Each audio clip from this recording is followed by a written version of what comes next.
And here we go. I think we're good on, looks like we're good on YouTube and looks like we're good on Facebook. Yeah, we're good on Facebook. Alrighty. Let me get this playing here. There. Okay. Good evening, folks. Good evening, everyone, and welcome back to our Sunday night offering of Astronomy Outreach, the Sunday Night Astronomy Show. If this is your first time here, welcome. Hope you enjoy the show. And for those of you who have returned, thanks again for your continued support. My name is Chris Kerwin, and I'll be your host for the next hour or so. And I'd also like to welcome back Paul Owen from his Moonshadow Observatory in Hampton. Let's see if I can get clicked on Paul here. Here's Paul. Evening, Paul. Hey. Hey. And Mike Powell from PFO Observatory here in St. John. Hey, Mike. Hey. Good evening. All right. I guess we have a number of things here lined up for you this evening. We're going to start with a bit of discussion first on what's new in space this week. And then Paul's going to provide us with a review on something called an ultimate power box. I guess it's the device used to tidy up all those cords as well as provide a power and communication hub for those of you who like astrophotography. And after Paul's talk, we're going to have our photos of the week submissions, and then from then, Mike will probably carry on. Mike's going to give us a talk on the discussion on binoculars. I was going to say Rosanna's fun facts, but we don't have a Rosanna's episode this week. So Mike's going to give us a discussion on binoculars and how to choose the proper binoculars for stargazing. And then I'll complete that discussion with an offering on all the wonderful things we get to see in our night sky using binoculars with some help from the free program Stellarium. So sit back and enjoy, and remember, this is a live broadcast, so if you have any questions about the night sky, we're happy to try and answer them here for you.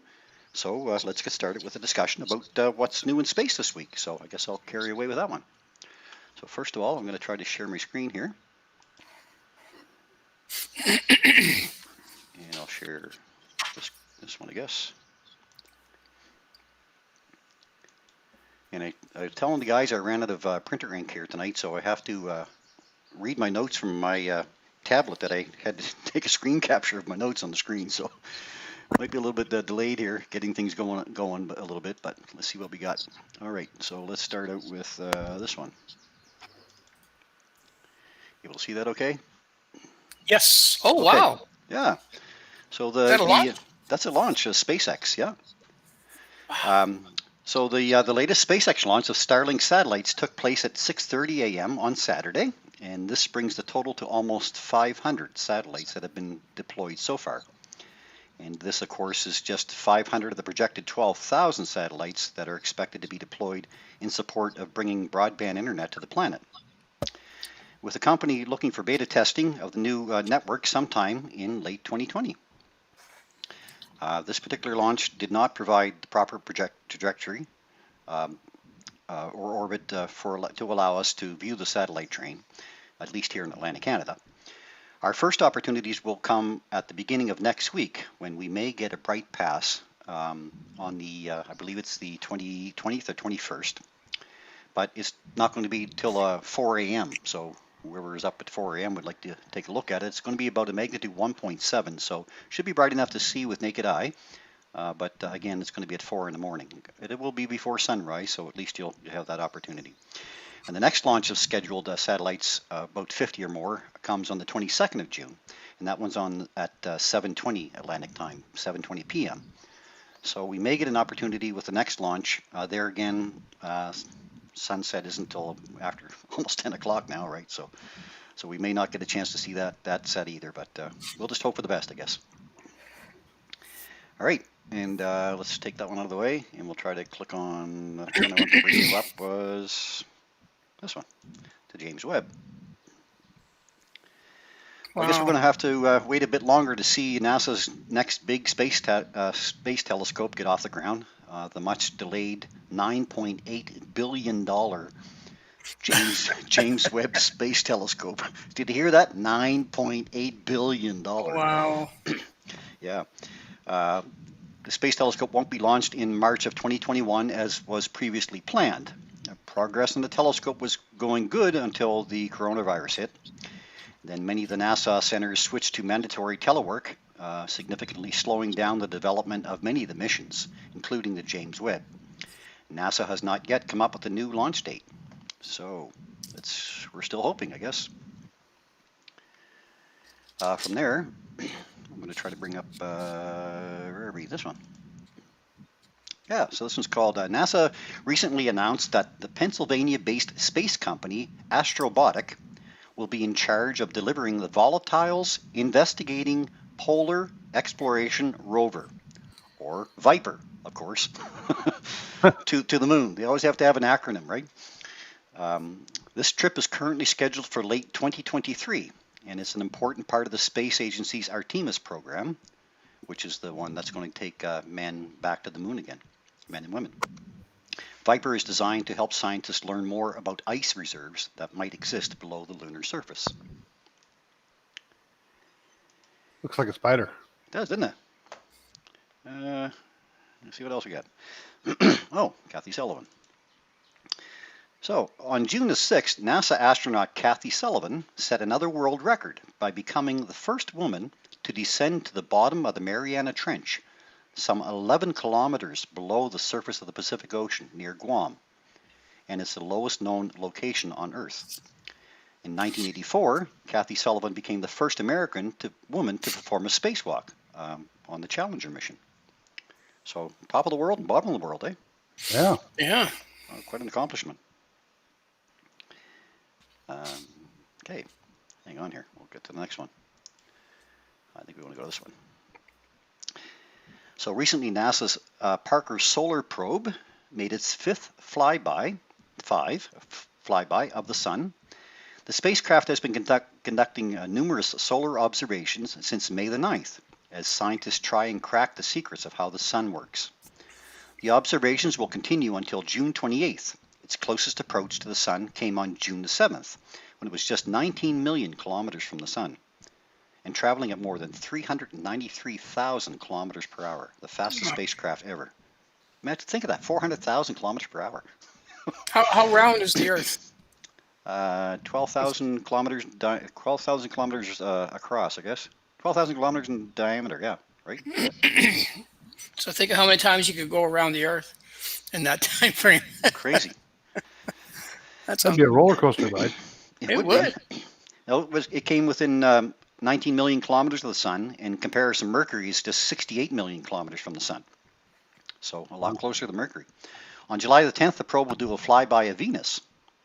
And the maneuver is necessary to keep the rover ever closer to the sun. So it's going to keep going around in elliptical paths. And each pass by the sun, it gets closer and closer to it. So it's going to get in within the 1 million degree area, apparently. How it's going to do that, I don't know. But Yeah. well built. Even to make it around the moon, around the sun 5 times like that, being that close, I guess. I'll get this thing to work right.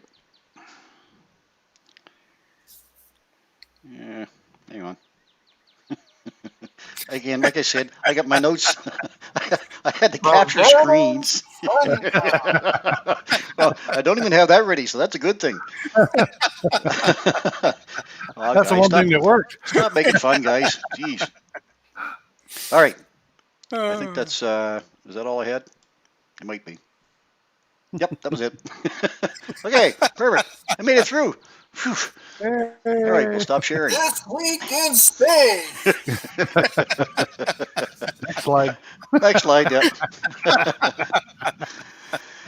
All right, who we get online here? We got Sighorn online. Hey, guys. Bruce Kasuji's online from Charlie Lake, BC. Hey, welcome. Hi, Irene. Wow, hello. Irene's back to say hello. Paul It's Richardson's 4 here. o'clock. He must be having supper. And Jody Vincent, welcome. All right. Let's see what else we got going here. Okay, so I guess next it's going to be up to Paul. We'll say hello to Jordan as well, and Dave Samard, Mary King, Don Kiersted, Al Legier. Welcome, everybody. See, Jordan has a question there. Chris. Oh, okay. Jordan says, what star tracker would you recommend for somebody just getting into this hobby? Guys? Talking an app for your phone kind of thing as a star I tracker? think he's talking about something like a Sky Adventure or the iOptron star trackers. So basically, they're designed so you can put a camera on them and they track the sky for you. Okay. So do you want me to answer it? Yeah, please. Yeah. There's a few of them that are on the marketplace. The ones that are most popular are either the iOptron one or the Skywatcher one. I've got a Skywatcher one here I use. And that one's been great because it comes, you can get it in two packages. You can get it just for tracking the sky, or you can get the astrophotography one. So if you want to do something to take pictures with, you might as well get the astrophotography one, because that one gives you your counterweights. It gives you everything that you need to do the alignments and stuff. And there's some cabling that comes with it that you can operate your camera with it and stuff. And it comes with all the pieces and parts, the wedge that you need to to get your polar alignment and stuff to turn it in German equatorial. It comes with all that stuff. They typically are going for around $450 for one of those, but they're fantastic. I bought mine and it's been flawless. You can do what do you call it? Time-lapse photography with it. It'll actually rotate from left all the way over to right, and then come back all the way over to left again. So if you're doing some, say some Milky Way time lapses or sunrises or sunsets, it doesn't just stay focused on one spot. It actually moves back and forth at the same time. So it's got some really cool things in there like that. It's got the tracking ability to track lunar rates, solar rates, sidereal rates for your the normal stuff. So anyway, they're go online. It's called the Skywatcher Sky Adventurer, and the new ones now are white with the green thing. The one I have was one of the red ones. I've had mine for a couple of years. So that's the one I would recommend. Either that one or the iOptron. They both are good, but a lot of people are leaning towards the Skywatcher one. Perfect. Thanks, Paul. Appreciate that. I hope that answers your question there, Jordan. And we'll see if there are any other questions before we move on to your topic, Paul. Just checking in here. Howdy. Hey, Dan, how you doing? Howdy. Looks like we're all good. Paul Richardson says, glad to hear there's more info about binoculars. So looking forward to your talk too, I guess, Paul. Or Mike, sorry. Mike. Well, Paul, yeah. Okay. Yeah. Easy. Nice try, Mike. Okay. Yeah. All right, Paul, we'll get you to share your screen. I'm clicked on you already, so whatever you want to do there, you go ahead, sir. All right. Well, I'm going to do my share screeny thingy. See if it works. See if we can get anywhere. Okay. All right. So tonight, what I wanted to talk about, I'll do sort of a little review on it, I guess, because I have one. Is the Ultimate Power Box. So first of all, what is an Ultimate Power Box? Well, it's made by a company called Pegasus Astro, and they make all kinds of different things. They make focusers, they make motors, they make these kind of devices, which are either power stations or data stations or both. They make a myriad of products. It's a company that is designed by amateur astronomers like we are, and they're just enthusiasts that happen to have a little bit of a background in electronics. So they make this stuff. The service, I was telling Mike earlier today, I had a question on my box because I had to do some alterations in some of my setup. And within an hour, they got back to me with a question that I had, and they're just fantastic. So, again, I'm a big fan of Pegasus Astro. Now, Power Box that I'm going to talk to you about is basically it's a power and data distribution center is what it is. And what it does, it covers a whole bunch of stuff, and it takes care of a whole bunch of stuff. So first of all, I'm going to show you here on this particular screen, you can see all the different things that it will run. So if you're into astrophotography, it'll run your camera, your mount, your guide camera, filter wheel, your heating system. If you know what flats are, there are things you have to take in your imaging calibration frames to be able to finish your pictures properly. Anyway, so you have to have a flat box. It'll run that. You can run mini computers off of them. They're a temperature, humidity data center where they read the temperature and then they alter your heating system based on that, so you don't have to touch it. And of course, they run. They have focusers that they build. Excuse me, that they build and run as well. So that's kind of what the idea of this device is. What it does is it takes all of your power requirements. So all of these things, or a lot of these things, require power to run them. So each one, if when you first get into this, you've got extension cords going up your rig, and you've got power bars, and you get all the stuff you're plugging in. What it does is it takes care of all of that.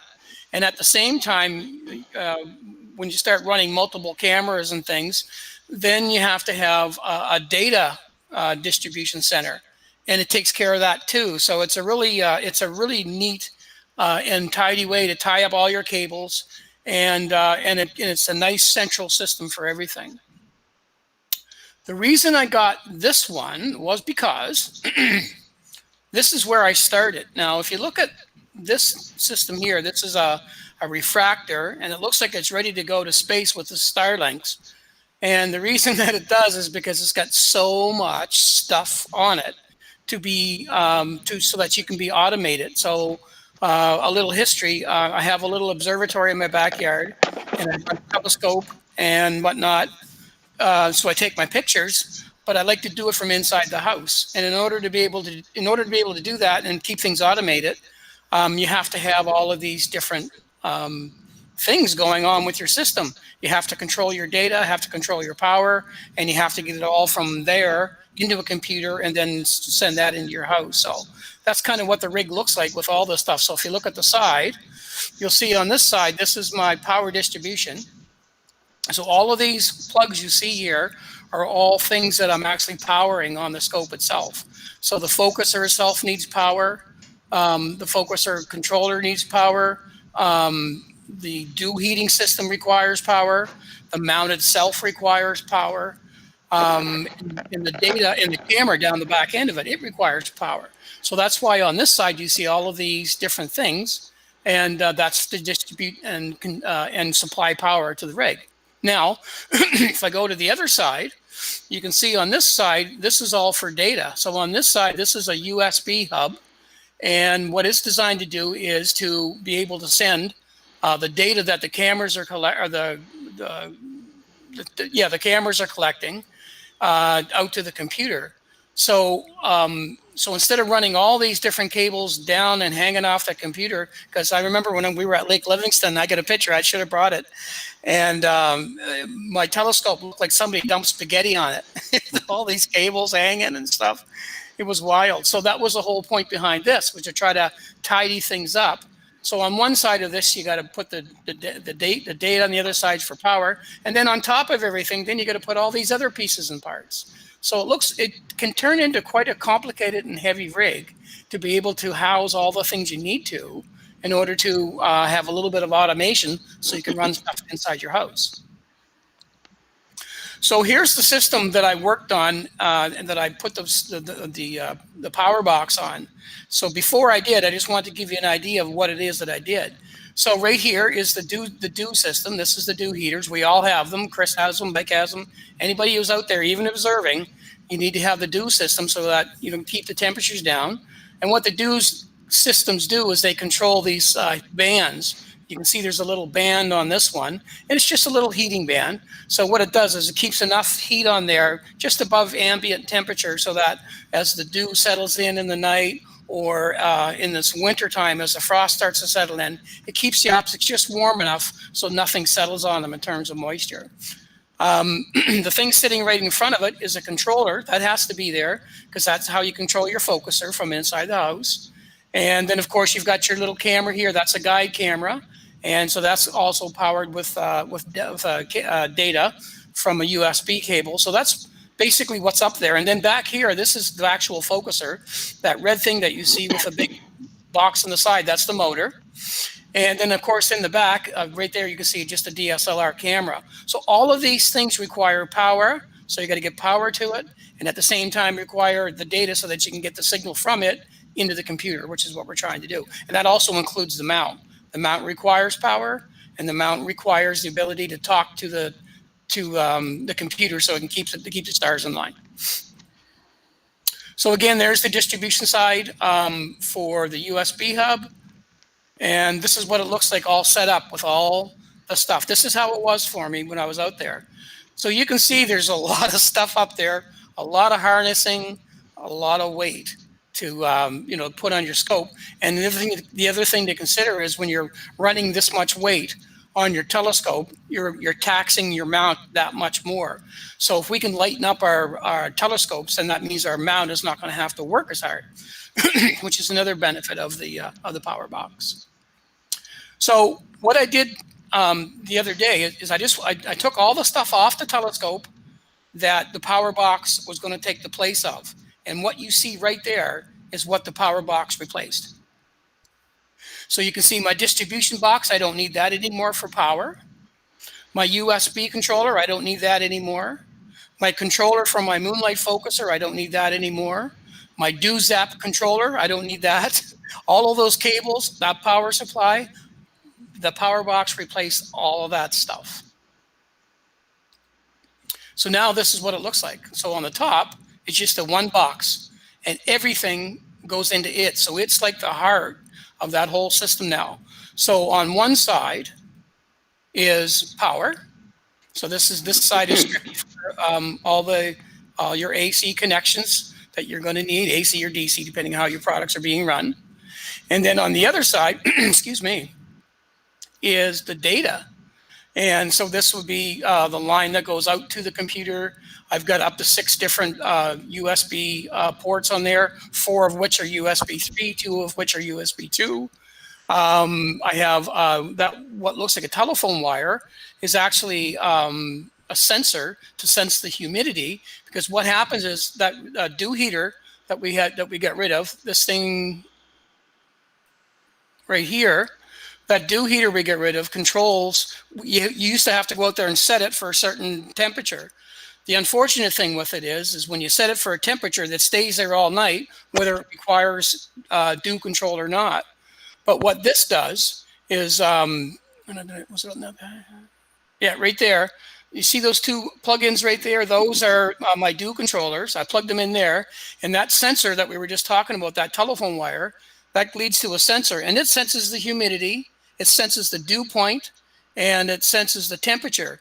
And based on that information, it's totally managing my dew mechanisms so that as soon as that reaches the point where it hits the dew point, then that will automatically turn on my dew heaters, but only to the power that's required. So it's not going to go up to full or to go up 3/4 where I happen to set those other controls. This one will only take the power requirements that it needs. So again, it's all about managing power.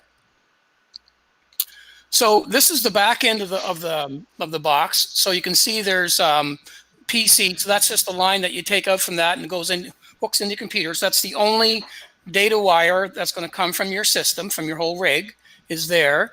And then on the other side, they have the one power wire. So you can see there's 4 ports that are USB 3 because you want that fast data transfer. And there's 2 ports that are USB 2 because there are still some cameras out there that have to go to a USB 2 configuration first before they go to a 3 if you want to get into that faster traffic. The extension right here, that's what you would hook your focuser into. That's what I run my focuser from. And then some DC power goes in there. Now, if I show you the other side of it, just bear with me. I think I can do it. So that plug-in right there is the actual plug-in for the power. They send you a really robust, heavy cable that you take in and you plug into a power supply. It's awesome. The motor is right here for the motor focuser. Sorry, for my focuser. There are 3 dew heaters you can run, or you can run A and B. Most people run 2. And if you want, this is enough power, you can actually run a flat box in your observatory. So if you want to turn on, a light panel to do your flat files, it'll run that for you. It's got 4 totally what they call smart 12-volt power supplies, which can run anywhere from 3 to 12 volts. You set it to whatever you want it to. this is what the PowerBox software looks like when you turn it on. And I'm not going to go through all this because it's a whole lesson and all that, but I just want to kind of just touch on some highlights. So once you've got it all set up, if you just hit this power button, that little blue fuse or resistor looking button, that will turn on every one of your things. And the whole point behind this is so that, because a lot of guys have remote observatories, maybe they've got one a month. I'll get you to mute your mic there, Chris. Or? Sorry, yep. Sorry. Cold cough going. Okay, go ahead. Sorry. So what happens is they have these remote observatories, and they can't drive out there. It could be 100 miles away. So they basically at home they just turn on their system. It automatically opens the roof for them, and then they can go in there and they can turn on all of their things. And the beautiful thing about this is each one of those individual powers you can actually run separately. You can turn them on, turn them off. If you have problem with data, let me just go over here for a second. If you hit that data button there, then all the individual things that you got plugged in will come up. And sometimes if you're familiar with using computers and USB cables, sometimes you have to unplug a cable and plug it back in to make it work. Well, that's not convenient if you're going to drive 100 miles to your remote site. So what happens is you can actually turn off and on each one of those data cables basically from this software. You'll look at it on this side too, and you'll see that it says do A, do B, and you see how do A is at 56, do B is at 98. So those are basically just running where they have to run. If you wanted to run an automatic system, you just hit the set button down here, and the automatic do control will kick on, and then you forget about do for the rest of the session. You don't have to think about it. So it'll take care of all that for you. So it'll run your power, your data, your focuser. It gives you all kinds of graphs, and so that you can see what your voltage draw is, what your amperage draw is. It does all that stuff. Not only does it do it globally, which is some of the other power boxes that they make, but this can do it individually. So if I want to look at my specific, say my mount, I can see how much voltage it's drawing, how much current that it's taking. I can look at all that data on each individual component. So if I run into a snag, I can actually troubleshoot before I even have to go out to the observatory and start looking around. So it's really a very smart, very well thought out device. I can't recommend it enough, really. It gives you on the bottom here, you can see that the temperature that you are, the humidity that you're at. So you can again, you're totally plugged in and made aware of all of those things. There's the distribution, the data side of it. So, for example, this guy's got an attic 460 camera. He's using a Lodestar guide scope. He's got a rotator on his system. He's got a filter wheel going here. So you can label. You can go in there and label any one of those to what you want to label it, and assign it to any one of those inputs. And then over here, you can turn it on, turn it off. If you're only using 3 out of the 6, you can shut off the other 3 individually. So it's once you get into and play around with it just a little bit, it is just so intuitive. It's unbelievable. The other thing that it does, and I'm talking about the ultimate power box now, because they do make other power boxes, and I'll just give you just a quick run through on what's in the lineup. So if you decide you want to get into something like this, you can see what's available. But what this one does is with all the other power boxes that they make, they came up with a new one now. It's called the Pocket Power Box Advance, and you can actually run a separate motor focuser from it. But it has to be Pegasus. So it's brand specific. But when you get to the ultimate power box, like the one here that I'm showing you, it doesn't matter. I have Moonlight focusers. It's all set up, and it's got the circuitry to do Moonlight or whatever type of focuser that you happen to be using. It carries and handles most of the major brands. All you have to do is buy the right connecting cable for it, which is really great. This is the Pocket Power Box Advance. This is the brand new one they came out with. This is a much smaller version and a stripped down version of what I just showed you. But if you want to do something, in a remote situation and have data and power distribution in one box, and you want to do it with a little less expense, you can do it here. So this is the Pocket Power Box Advance, and it's got 4 outputs. With these ones, the outputs and the data are kind of global. So when you got them turned on, they're turned on. When you want to turn them off, you turn them off. With the other ones, you've got that, again, that individual maintenance that you can do. On the data side, you've got 4 controllers on it. 3 are, excuse me, USB 3, and 1 would be a USB 2, or they can all be USB 3. It depends on how you want to set them up and assign them. This one runs out to your computer, and of course, just another power system there. These do, when you buy them, come with the extended power cables. So there are power cables that come with them. That's a nice thing about Pegasus Astro, is they're not charging you for the peripherals, because you need the peripherals to make this thing run. And most of the power cables that they come with are standard size, and I found that if they fit all of my different products, so that worked out well. This would be the Pegasus Astro PowerBox Advance software, and so you can see that it does a lot of things. It doesn't do as much as the Ultimate, of course, but it does a lot of things. So this is a very strong contender. So if you don't want to get into the Pegasus Ultra price range, you can get into this for considerably less money. But it's just came out, and it was designed to run between this and their original thing they came out with, which was called the Pocket Power Box, which is a stripped down version even more than what this is. And so they've expanded their lines, and so now there's 3 different types of power boxes that you can get. So that's just basically showing you you can use an external motor controller, but it has to be a Pegasus Astro. It can't be anybody else. And so when you go to that other excuse me, that other power box, you may have to consider buying a Pegasus motor focuser if you want to use that one too. Price-wise, the Pocket Power Box, which is their original one, is $279 Canadian. The Advanced Power Box, which is the one I just showed you, is $454 Canadian. And the Ultimate Power Box is $815 Canadian. Now, you might say to yourself, well, why would I spend the extra $300 to go to that Ultimate Power Box? That seems to be a lot of money when you can go out to Amazon and buy this piece and buy that piece. Well, here, I did a little bit of math, and the math that I did was very simple. Now, remember that picture I showed you of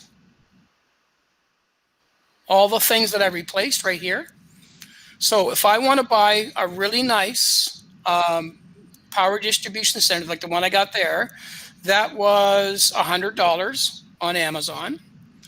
I went and I bought a nice, and these are metal cases, these aren't plastic. I bought a nice 10 port USB 3 hub, and that cost me $60. If I had to buy this, and I did, because I've got a number of different Moonlight Moonlight focusers. So, but a mini controller you can use on all of them. So for me to buy that, that is $340 Canadian. To buy an Orion dew zapper like this, a 4-port dew zapper, today's price I looked at was $199 Canadian. And then you're buying your power adapters, and then you're buying your USB 3 cables and all that. So I did all that, and I went online today just to see how much it would cost me to buy all this stuff. It was $750 plus tax, $862.50. So is the Ultimate Power Box worth buying? Well, if you're going to set up a remote observatory like I did, then yes, absolutely. Because not only are you getting everything centralized, you're getting rid of all those cables. You don't have to hack the ends off of every one of your power supplies, which Mike and I did. Every one of my friggin' things, I had to cut the end off so I can make it fit into the rig runner and all that. So you don't have to do any of that stuff. You've got protection so that if you backwire, if you reverse the polarity on a DC connection, it protects you. You can run it automatically from your house. It operates all of your stuff, and it lightens up the load on your telescope like you wouldn't believe. So you've got that capability, or you can buy all this stuff, which works because that's what I use until I got the power box, and it works great. But there's a lot of work into putting that together and building that, because that's what you got to do.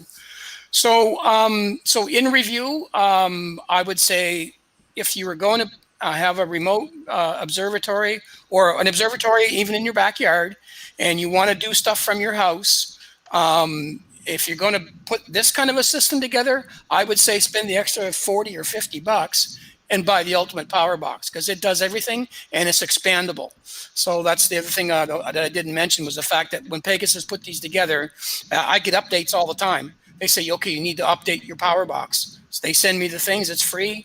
I just simply download it, and I'm getting my updates all the time. So the support is absolutely wonderful. When you're buying the rigs like I'm showing you here and put it all together, those things will become archaic over time. So, you know, so again, it's a great system. I can't recommend it enough. And again, it's the little blue box that can. That's the Pegasus Ultimate Power Box. And like I said, it's a wonderful, wonderful product. Excellent. Thanks, Paul. Yeah. Just looking for any questions here. Peter did have a question. I guess Mike answered it. Is the Pegasus software PC only, or will it also run on Mac? And Mike said it yes. supports both. So, okay. Yep. I had one question. You were talking about Do. Is it Do A and Do B? Yeah. Yeah. Is there a Do WAP setting, or? Yeah, there is. There is. You gotta be careful. Do up. Ding dong. I hold that one in all that time. You know how hard that was? Yes, it do. You do. You do have. Oh, that's excellent. Thanks, Paul. Okay. So we're going to get over to Mike, I guess, now. Where you at, Mike? There you are. I went away. Hey! Paul was going to do this part again. If you have any further questions for Paul, just sing them out here. We're still watching comments as they come in. So, and Paul will be happy to sell you his for $199. I'm telling you. American. 10,000 Canadian. Later, it will be on the market from Paul. There you go. Sooner or later. Dan says the do run. Yeah. You're on time. All right, so Mike's going to give us a little talk now on choosing the right set of binoculars. Actually, first of all, Mike, let me get to photo submissions first, if you don't mind. I'm going to try to get to those because I think we're going to run out of time for my part after you, but we'll see. Okay, but I do want to get the photo submissions up. So let's see if I can share my screen again for a moment. And, oop, that's the wrong one. Don't want that one. Off screen share. Thought that was the right one last time. We'll do this one. No, we'll go to this one. Otherwise, I keep doing that. Hang on, there we go. All right. Bear with me. All right. I think this is one. Yep. Okay, we want some photos out of here. So let's take a look, first of all, at what Brad Kraft sent us in. This is Arcturus, I guess. Brad sent us in. Oh, nice. Nice capture. Very nice. I wonder what he took it He with. used his 8-inch Dob, he said, but I'm not sure what he used for camera. I was going to say, because I'm looking at the spikes on the star. So. That's nice effect, though. Really nice. Yeah, I love that effect. Really pretty. And we have some here from Irene Doyle, who captured Jupiter and its moons. Oh, Yes, nice. sir. Well done. So she got them over a couple of nights. So that's the focused in one, or the magnified one. And I think this one might be the farther out view. There we go. Oh, that's always a treat to look at. Yeah. Yeah, and I mean, they're visible in binoculars too, right? So. Yeah. She had us another one here this is from, I guess, the night after or the night before, either one. So we can see here how it's just kind of like a mini solar system, right? These moons are moving around constantly. Night after night, we'll get to see them in different locations. Sometimes we see 3, sometimes we see just 2 because the other 2 are behind, or maybe one's eclipsing in front of Jupiter. And there are times we get to see all 4 on one side. So it's kind of neat to watch night after night if you get that opportunity. If you get that many clear skies, I guess. That's the whole trick. And then she had another one here, which was from the same night. So it looks like Io, Europa, Ganymede, and Callisto, I would say. Io, of course, the closest one in. She sent us in a couple of the Strawberry Moon ones, which I forgot to post. I didn't get a chance to post last week. So there, yeah, what a nice shot. Beautiful. Where'd you get that from? Did she say? She's online here, so maybe she'll let us know. Okay. The Strawberry Moon, she said. So beautiful. She's up in Campbellton, I believe. Oh, okay. Yeah, really nice shot. And then she had one other one here that she had captured right here. Oh, nice. Another nice shot. Some Wow. clouds around. Excellent. Very well done. Those are amazing. Thanks, Irene, for those. She's a regular contributor to our show, and we appreciate it. There's Irene says they come in from her balcony, and she's in Campbellton. Yeah. Oh, great. Very nice. Yeah. Very Great nice. job. Wow, Yeah. fantastic. Fantastic. I got one here from Trudy. Oh, beautiful. Sunset through the telescope with a solar filter on. Nice. Very nice. And no spots. And no spots, yeah. Well, hard to tell. There might be one down in here somewhere, but Yeah. I think You're we had hoping. one. Yeah. Well, we had one spot. We got Did one we? coming. We had one come around this week. Yeah. So Oh, wow. I didn't know that. yeah, it was 2765, I think it is. So it's from solar cycle 25. So it the spots, if they appear up here in the upper part of the sun, the lower part, of course, away from the equator, they're meant for this new cycle. So a new cycle of sunspots start up in this area, and as the cycle moves on, they move down closer to the equator. So this one was kind of like out here by the end, or by the limb. So it passed across there in the last few days. So it was about the size of the Earth, apparently, that one. And it released a B-class solar flare. Apparently, a B-class solar flare is the equivalent of 10 million hydrogen bombs going off in 1 second. Wow. Ouch. Yeah. That's a lot. So Irene says all photos were taken with the Nikon P900. Oh, wow. Cool. Awesome. Yeah, so I just wanted to bring up one other thing. First of all, let's put up the address for Sunday Night Astronomy Show at gmail.com. So if you have any photos that you would like to submit, we love to get them in here. So just send them to that address, and we'll put them up on our next show. We love to focus on your photos. Absolutely.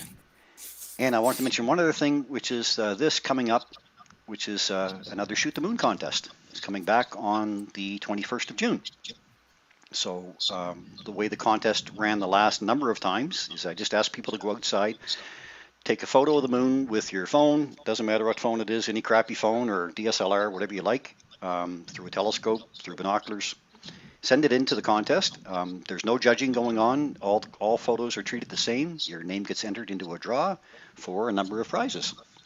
And the contest starts on the 21st. It's probably going to run for about 10 days. I will put that information up on the Facebook page in the next day or so. And I'll put up what's being offered for prizes as well. And one of the prizes, I'm going to try to get out of this for a second. I guess we've got that all done. Yep. And let's go back to stop sharing. Let me get my screen back up. There, okay. I stop sharing. I'm going to just bring up myself here for a second.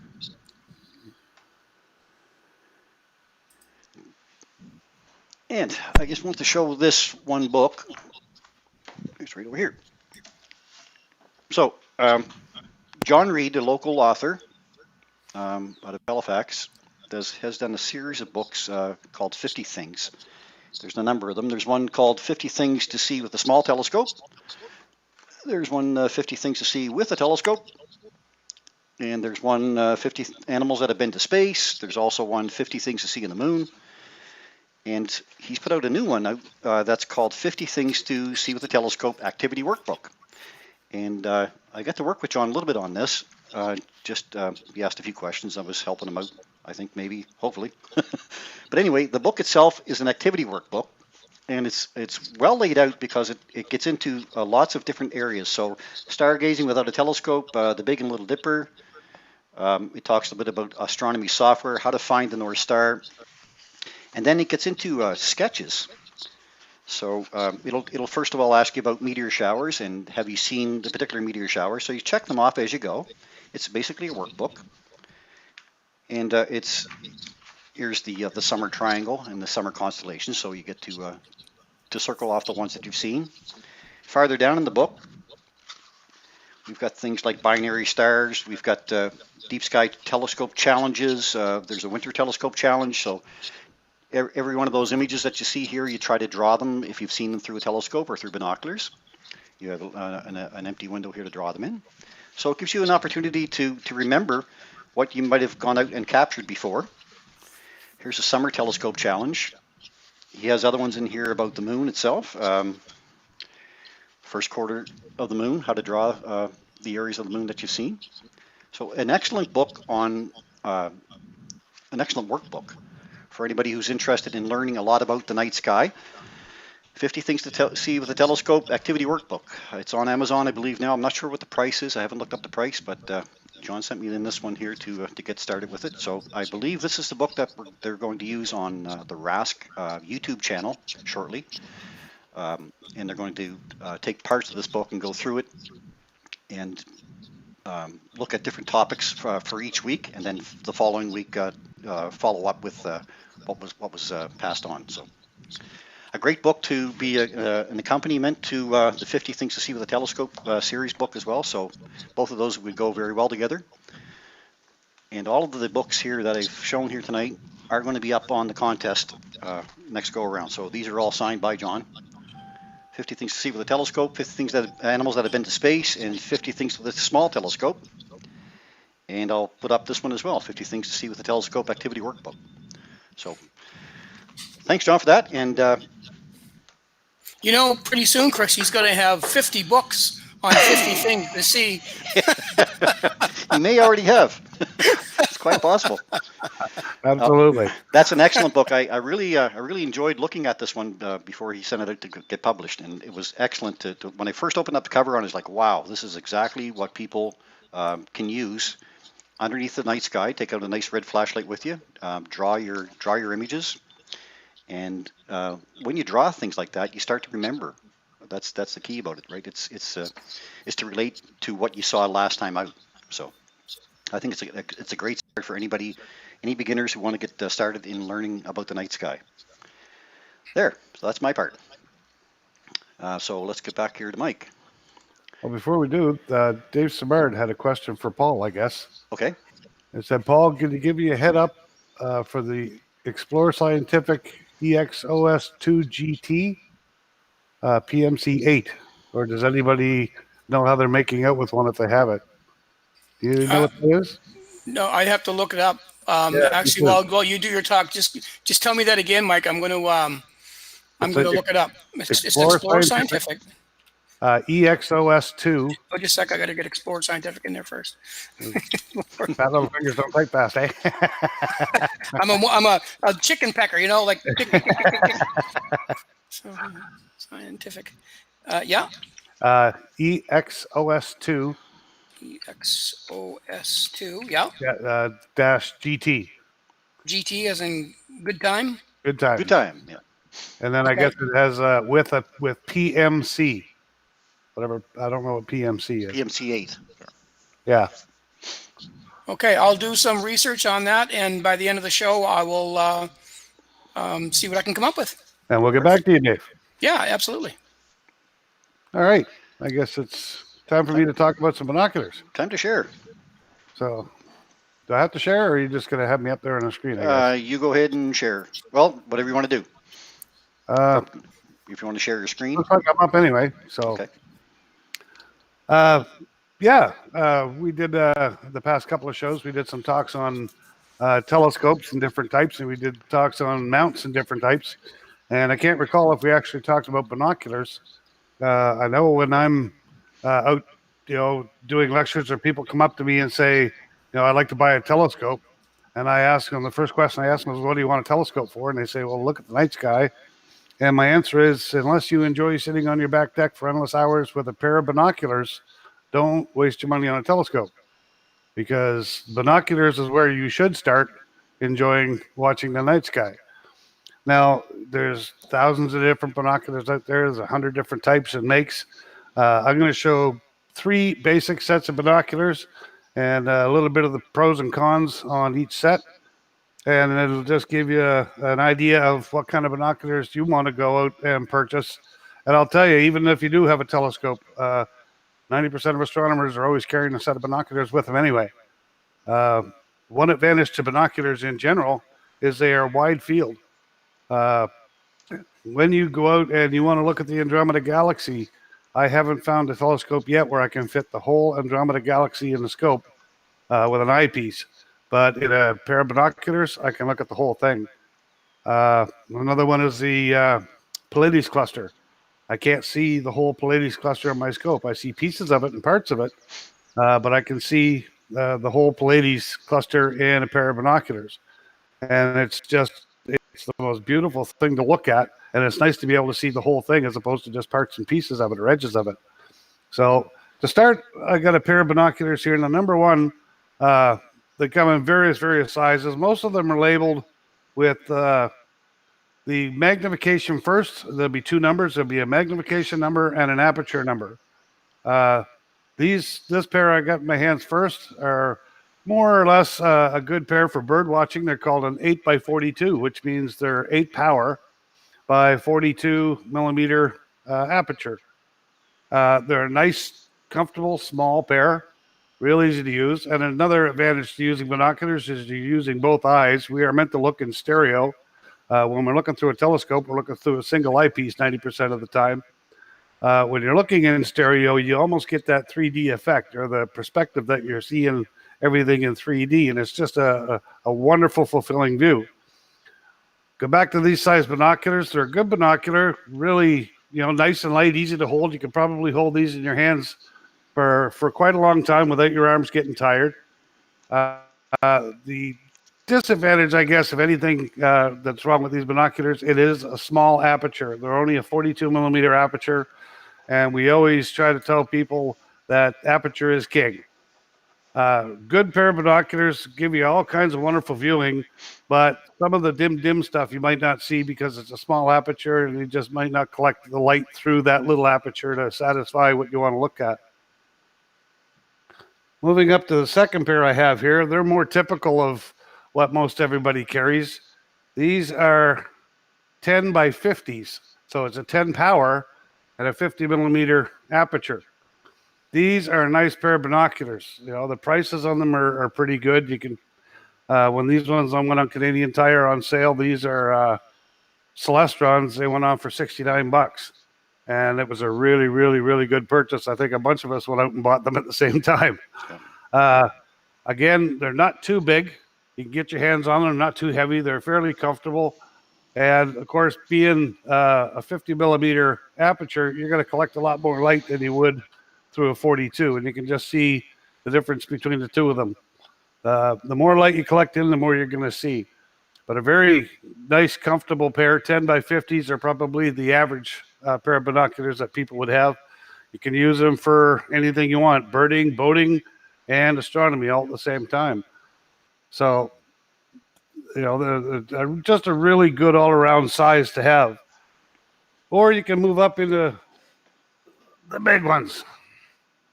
These ones are awesome. These are 20 by 80 millimeter. So 20 power, 80 millimeter aperture. You see all kinds. It lets in a ton of light. The 20 power is no different than me taking a single 80 millimeter telescope that I have with a 400 millimeter focal length and putting a 20 power eyepiece in it, or 20 millimeter eyepiece in it. It would be the same. All you're doing is gluing 2 of these telescopes together and making a pair of binoculars out of it. Really quite heavy. I wouldn't suggest that if you're going to go this size, you try to handhold them. You won't hold them very long because they are heavy. Something like that is made to be mounted on a tripod. Let the tripod do all the work, and you go hands-free. Chris, you've seen me set these ones up many times when we've gone to Saints Rest. I look at the moon, and that's probably the best view I've ever seen of the moon. They're a little more costly. Yes, they are bigger and more accurate. If you tried to hold them by your hands, you're not going to be able to hold on to them very long because they're quite heavy. You have to mount it on a tripod to get something satisfying out of it and to hold it steady, because 20 power, the slightest movement, and all you're seeing is blur out the other end. So you want to find a way to mount something like this really, really solid. But I'll tell you, if you do get a good mount or a good tripod underneath it, the views are amazing through a pair of binoculars like these, and you can see down to the dimmest stars. So out of the 3 different types and sizes, if I was to suggest to anybody to go out and say, you know, something, you want a good pair of binoculars to start with into astronomy, we'll step back to this center pair and go with a good 10 by 50. So 10 power, 50 millimeter aperture, well-rounded set of binoculars, good size, nice and light. You can hold them in your hands. They do have a spot up here on the front that will take a quarter by 20 screw, and you can get a piece of angle iron or buy an adapter, and these will mount on a tripod as well. And now you don't have to hold them in your hands. You can spend endless hours looking through them. Just a really good, well-rounded set of binoculars to have if you're going to start and get into astronomy with binoculars. Or after you buy your scope, you'll be carrying a pair of these with you all the time anyway, because there are just so many things that you can look at and see in detail. These objects are so big that you just can't see them all in a telescope field of view, but you can definitely see them in a binocular field of view. So that's my little take on binoculars. Perfect. Thanks, Mike. No the 10 by 50s are probably the most economical and the most useful, I guess. Yeah, versatile. I say. Yeah, exactly. Versatile. The ones that would be used the most often, I guess, is, I mean, any telescope or any optical tool that you use, the one that you use the most is going to be the best, right? So if you find that the 10 by 50s are easy to handle and you can sit in a chair, be comfortable with them, then that's what you're going to be going with. So yeah, agreed. So Mike's final recommendation, I guess, would be the 10 by 50s to get you started for sure. Okay, so from there, I'd like to try to see if I can bring up. Okay, Irene's asking, how much would the third ones be? I guess that's the large ones, Mike. So they 20 by 80s, or were they? Yeah, these are 20 by 80s. I can't remember how much they were when they purchased them. My guess is I've seen 15 by 70s and 20 by 80s at Canadian Tire when they go on sale, because that's the only time I look. I believe these ones were running at the time around $140 a pair. 140. So, yeah. You know, they're well worth it. I mean, they're a wonderful, wonderful pair of binoculars, hands down. Once you use them, you don't kind of want to go back, but they are a little awkward, and you got to have a good heavy duty tripod to set them on to get the satisfying view for sure. I think the 15 by 70s, I've seen them for like $75, I think, at Canadian Tire for yeah, new. They go on sale all the time. Yeah, I'm the same way. I think I have seen them for around $75. You just got to shop. They're out there, wait for the deals. And don't forget to take a look at Kijiji, those kind of places, because there are people out there who want to get rid of, I mean, even secondhand stores around town. You can take a look at those as well, because usually binoculars, I mean, make sure if you're going to buy a set like that used that you look through them before you buy them, because you want to be sure that they're focusing okay, like there's nothing wrong inside, that they have to be collimated or anything, right? So, yep, okay, absolutely. Great. All right, so if we're going to buy a pair of binoculars, maybe we'll take a look at what we would do with them, I guess. So I don't know if you can see my screen there, if I have to share my screen. I'll probably have to share my screen. You look like you're up. Oh, yes, okay. Hang on. Let's try again. I'm up on YouTube, but I'm not up on Facebook. So I'll have to share it. Share screen. Okay. Now I think I can do it. There, now that should give me both screens. Here we go. Okay, so let me share this one to full screen. This one's full screen. Okay. So yeah, I just wanted to talk a little bit about what we can see in our night sky with binoculars. And here we are tonight at 11 o'clock. Look at how light it is, guys. Yeah, it's crazy. Look, I mean, the sun is not even set over this side, right? So 11 o'clock. Unreal. So we're getting close to our longest day of the year, of course. The summer solstice coming up on the 20th this year for us here. But what I want to do is just take a look at a few things that we can see with binoculars. If you get out underneath the night sky and you want to take a quick look, maybe I'll take off the atmosphere there. That may help a little bit. Okay, so we're looking at the sky tonight at 11 o'clock. And what I've done is I brought on these things called asterisms. So this is the program Stellarium, and Stellarium can be downloaded from stellarium.org. It's a free program. Also, you can. There's a web version too. So if you don't want to download it to your laptop or whatever, you just want to go on the web and look at it, you can type in Stellarium web, and you'll come up to a website, which actually works really well. So from here, I wanted to bring on what we call asterisms. So asterisms are not constellations, but they're kind of shapes in the sky that can help guide us around to find other things in the sky. So for instance, over here, we've got the sickle of Leo, the lion. We've got the Great Diamond here.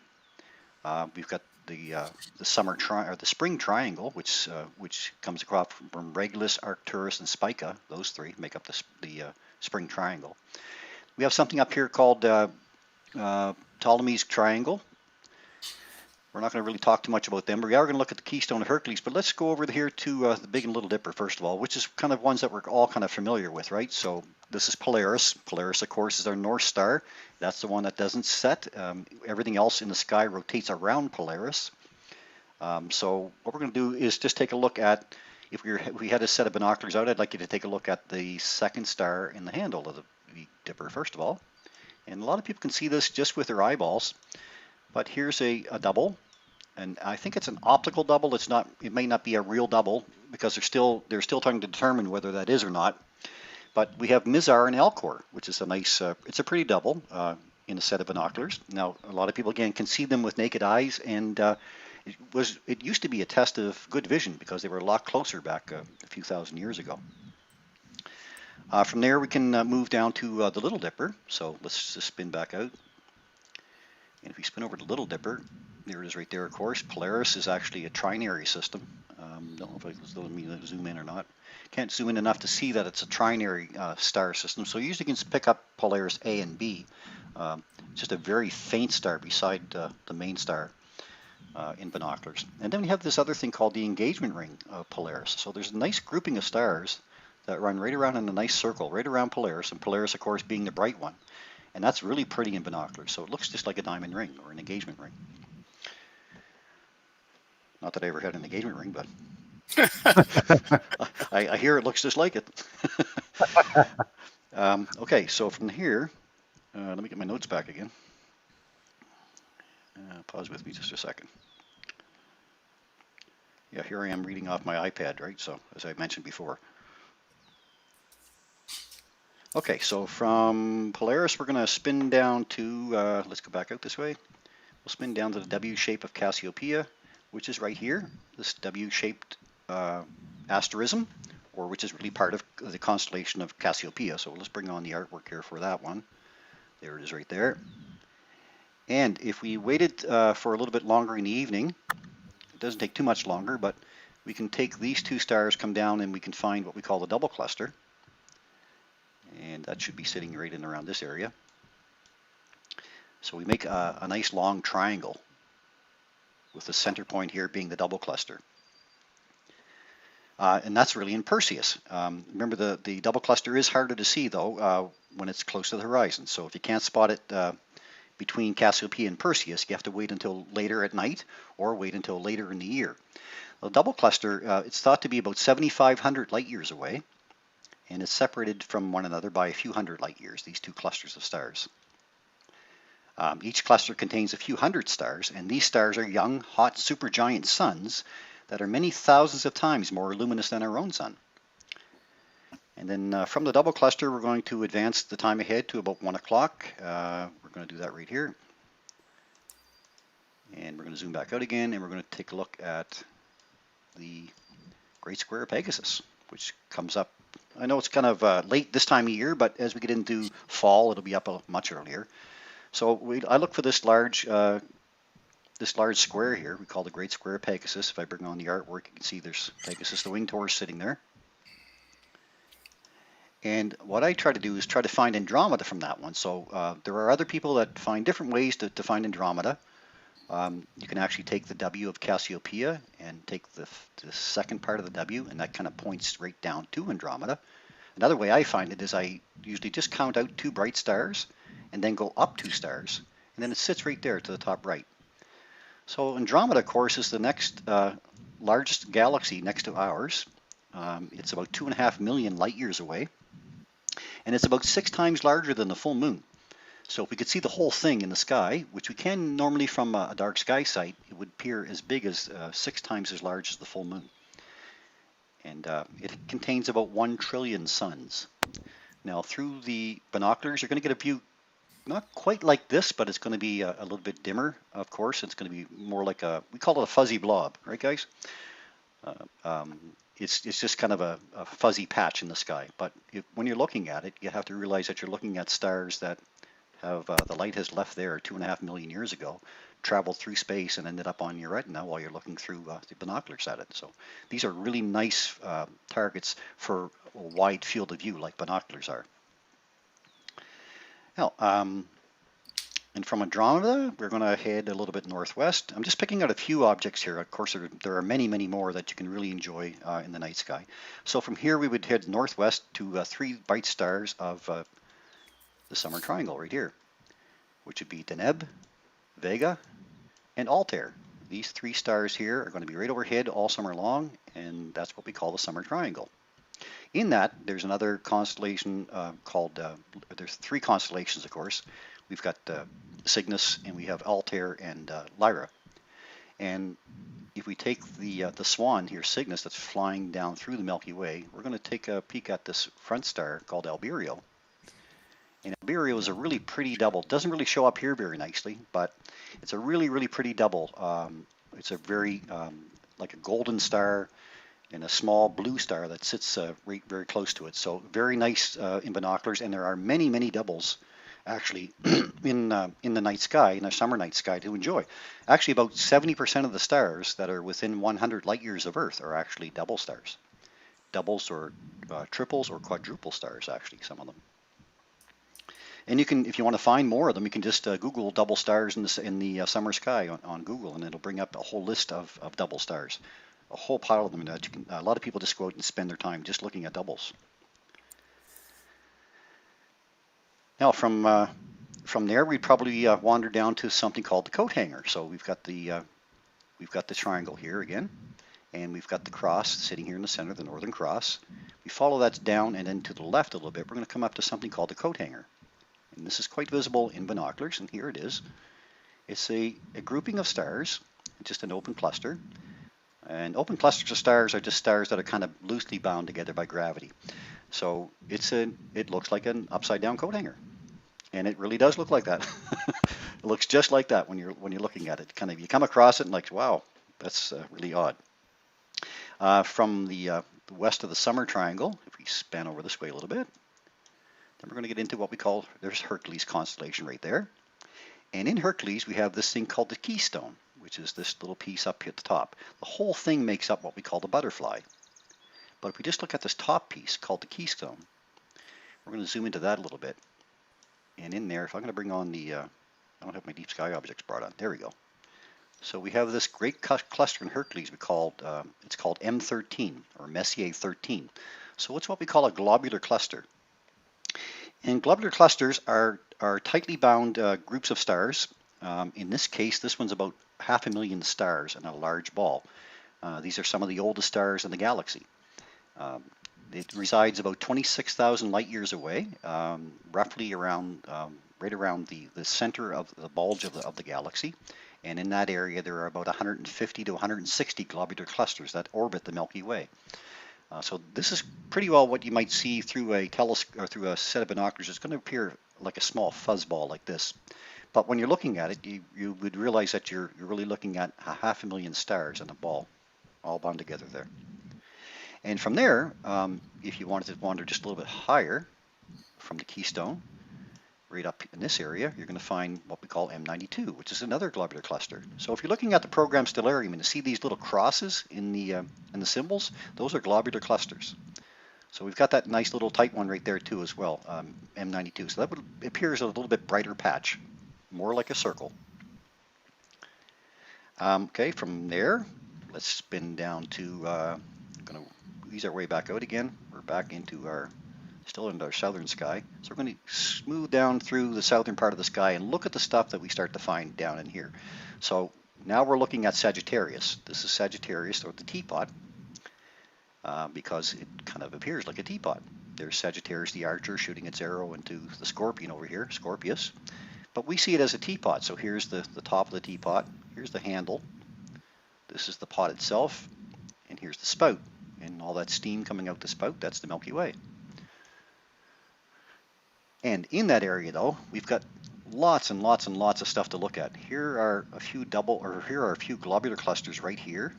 This one here is an actual very pretty one, M22. It is visible in binoculars again as another small patch. We've got M54 down here. We have another one here. We've got one here. We've got 4 or 5 over here in Scorpius.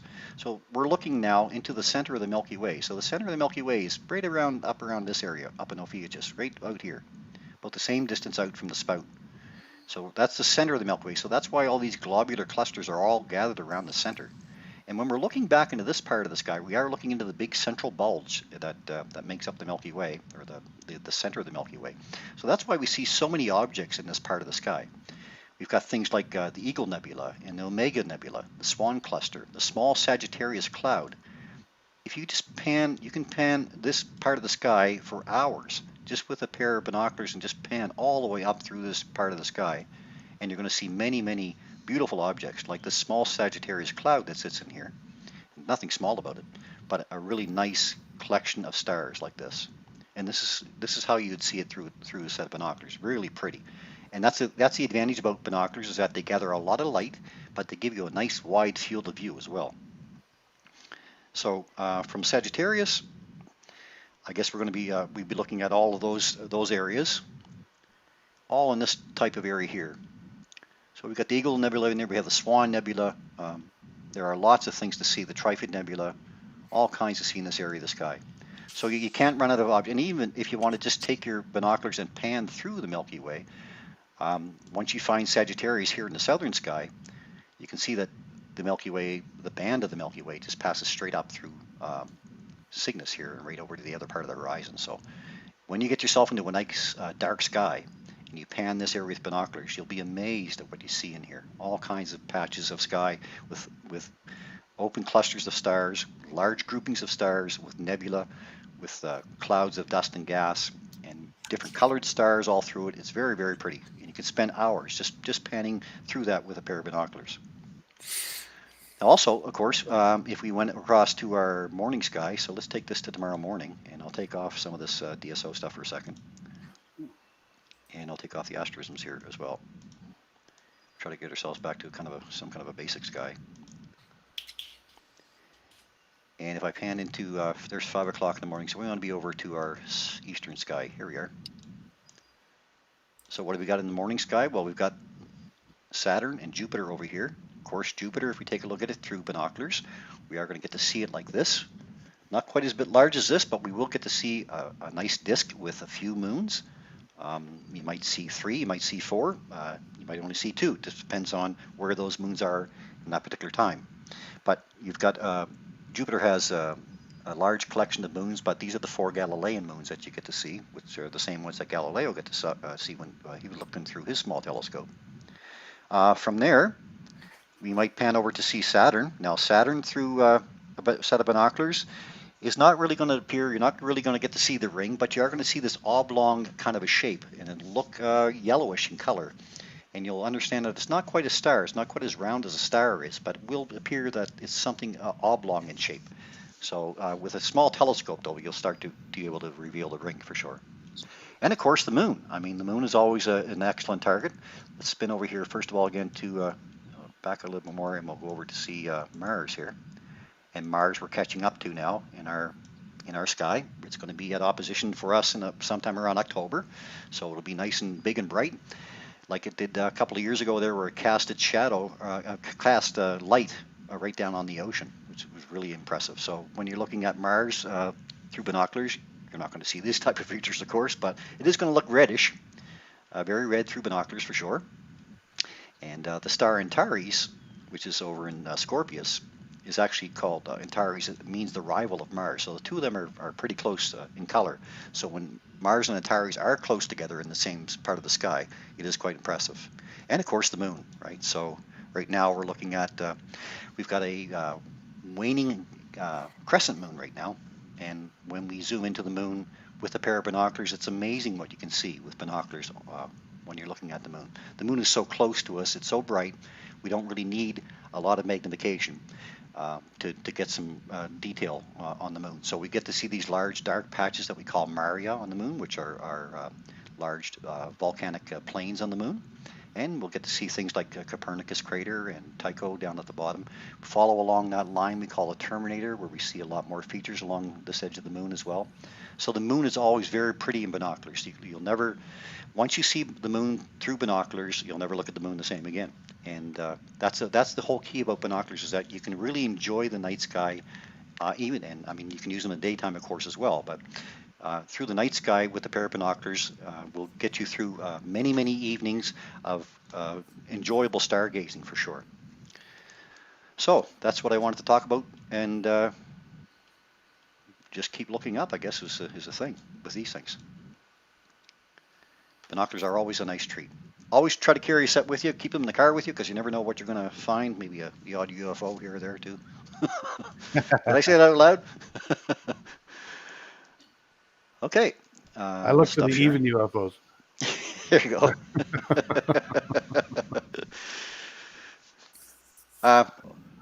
Guys, I guess that's the program, isn't it? Did we find anything about that question, or? Oh, yeah.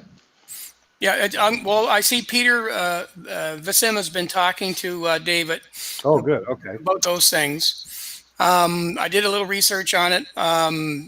My opinion on it is, if it's just for observing and your telescope is light enough, it's fine.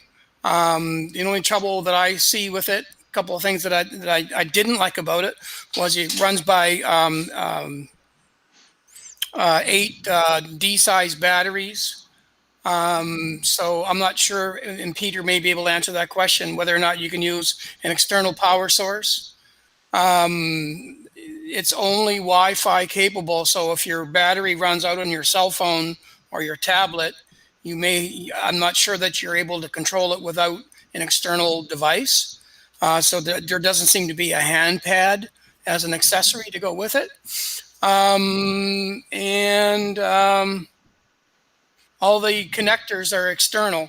So when I looked at that, and then I looked at the new Skywatcher one, the EQM35, right now they're both the same price. But with the Skywatcher one, you get the hand pad with it.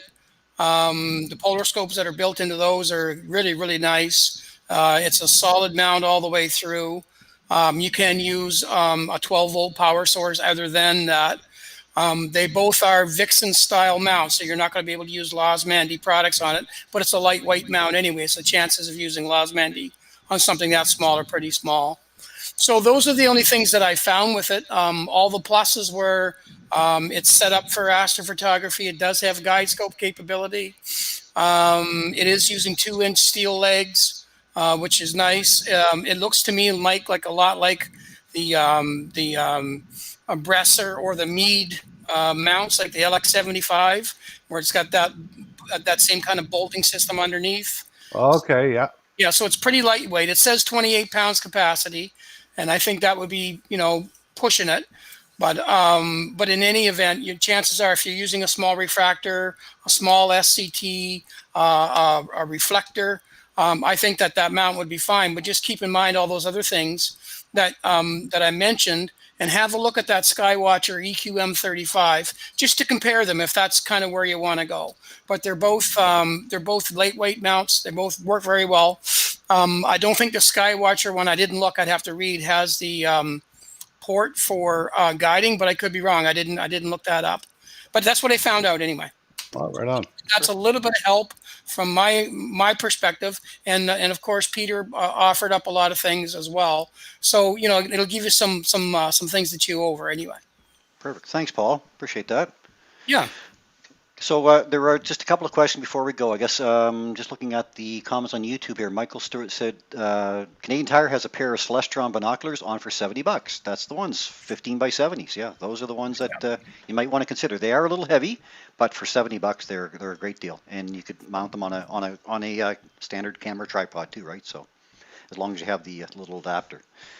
But yeah, they really do capture a nice big chunk of sky for you. And Irene says Stellarium. Okay, you need a lot of imagination to find those. Not really, Irene. You just go out and get started, try a few at a time, and start patting yourself on the back and look for the next one. Pat yourself on the back because no one else is gonna, right? Okay, guys, I guess that's the wrap up. We're in the 20 after 9 now. Wow, time goes by so fast. Unbelievable. So I guess in closing tonight, we'd like to thank each and every one of you again for your continued support of our efforts here. I want to remind you, too, that we do love getting your photos. Again, so you can send them to SundayNightAstronomyShow@gmail.com, and we will put them up on our next broadcast. Special thanks again to, of course, Paul and Mike for your contributions to the show, guys. I would also like to ask that if you enjoyed the content here tonight, please consider giving us a like on the episode, and please consider subscribing if you haven't already done so on YouTube. And I would also ask that you share this episode with your friends and family, or share the idea that we are live on Sunday nights. And finally, each of us, of course, is hoping that the views at the eyepiece of our telescopes is going to happen again really soon. Each day brings us a little closer to putting all this behind us, if we're diligent. And we've got some ideas we're working on to try to offer some views safely. And we hope to bring them to you soon. But in the meantime, get out underneath those dark skies this week especially, because the moon is going to be out of our evening sky. Try out those binoculars, see if you can find some of those nice targets. And then know also that we are here to help entertain you each week at the same time. So from now then, from Paul and I and Mike, stay safe everyone. And we hope to see you again here next week. And guys, as we like to say, keep your scopes. Point it up. Thanks, everybody. Thanks for joining us. Have a great week. We'll talk to you all again soon. Good night.